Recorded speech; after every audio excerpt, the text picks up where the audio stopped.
The National Assembly has agreed to push back local government elections to facilitate reform of the sector, but mayors and NDC's chairpersons and their deputies could be elected before.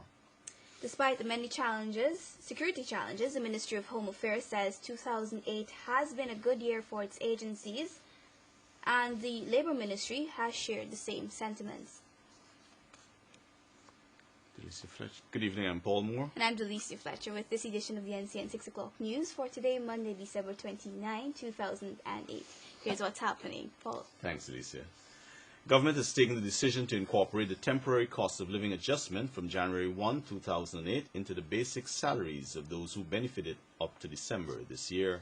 Minister of Finance, Dr. Ashley Singh, says the adjustments with the 5% salary increase granted to beneficiaries this year will increase the gross pay by between 18 and 24%. Natasha Smith has more. Increases came despite the fact that the prices of several goods and services have lowered dramatically since the adjustment was introduced in May 2008.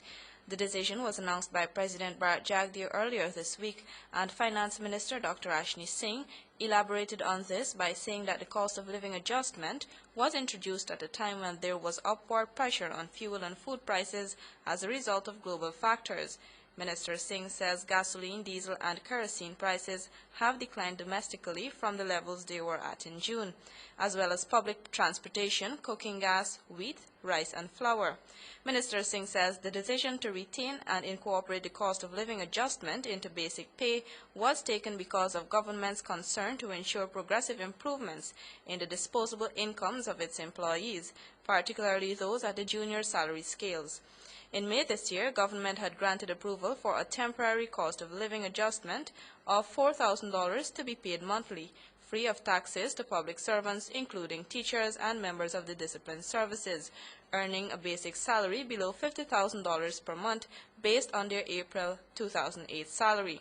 This came after taking into account the 5% across-the-board increase that had also been announced at the time. Government had also indicated that the $4,000 monthly adjustment was intended to be temporary in nature and would be reviewed at the end of 2008. Minister Singh explained that with the adjustment of basic salaries, government would gross up the $4,000 amount which was being received to include payee and national insurance scheme deductions where applicable, so that when the revised basic salary is subject to these deductions, the individual's net pay would be preserved. He says the adjustments with a 5% salary increase granted to beneficiaries this year will increase the gross pay by between 18 and 24%. Dr. Singh indicated that in the case of those who did not receive the temporary cost of living adjustment with salaries above $50,000 a month, government had granted approval for their 5% salary increase to be adjusted upwards to 10% with effect from May 1st. Minister Singh pointed out that 2008 had been a year of unprecedented macroeconomic and financial challenges, and says it is commendable that government was able to preserve macroeconomic stability, including price and exchange rate stability, maintain overall expansion in the real economy, contain the fiscal deficit to levels anticipated at the mid-year, and still implement interventions such as those in relation to public service wages. Reporting for the 6 o'clock news, Natasha Smith. Domestic violence continues to be on the front burner of the Ministry of Human Services and Social Security to update laws and introduce new legislation to combat this social scourge. However, from January to June 2008, there has been some 347 cases reported to the ministry, while in July to September, the ministry saw a reduction in the number of cases reported to some 258 cases.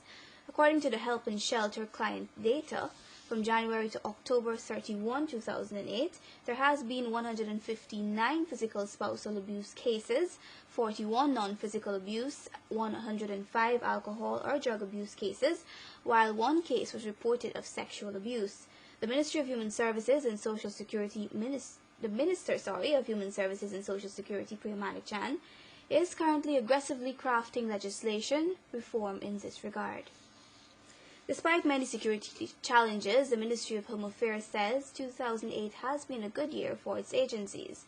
The Minister, Clement Rohi, says the security forces in particular have been able to overcome hurdles, and he is looking forward to further strengthen these departments in the new year. Edward Lane reports. Home Affairs Minister Clement Rohi says 2008 started bad for the police with 3 massacres and the high rates of road fatalities in the latter part of 2007.